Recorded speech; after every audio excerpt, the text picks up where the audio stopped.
I'm Chris Berman. Well, let's get straight to the action.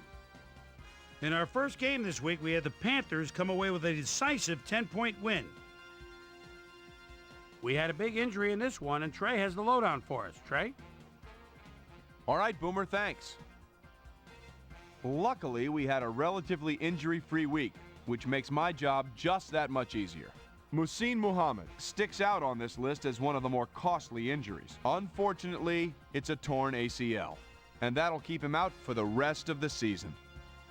So that'll do it for now. Chris, let's send it back to you. In a long-standing AFC rivalry, we had the Browns pick up win number 2. Lamar Gordon stepped it up this week and gave his team some added firepower for the win. Tony Richardson rushed for 2 touchdowns and helped his Chiefs beat the Broncos. Right by Lady Liberty in New York, we had the Jets get sent away with a 7-point loss. Up in Ford Field, we had the Lions squeeze out a 4-point victory. Cardinals, Patriots. David Gibbons is in his own territory, but he's got a lot of room to run. We know about his speed. There's a couple of moves. Oh, boy! The defense overlooked him. He could go all the way.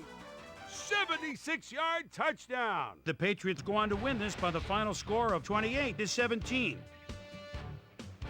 The Bengals erupted for 400-plus offensive yards in their victory at Texas Stadium. The Colts won at home, but will take to the road next week to meet the Packers. Marcellus Wiley from Columbia had another fantastic week, and in the victory kept his streak of landmark stats alive.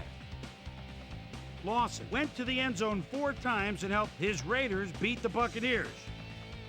Deep in Cajun country in New Orleans, we had the Saints come away with a 7-point win. Falcons, Seahawks. Peerless Price is so dangerous with his speed. The ball at the 27-yard line. And there's a little stutter step, and he's wide open. Touchdown! The Falcons win this one by the final score of 23-17.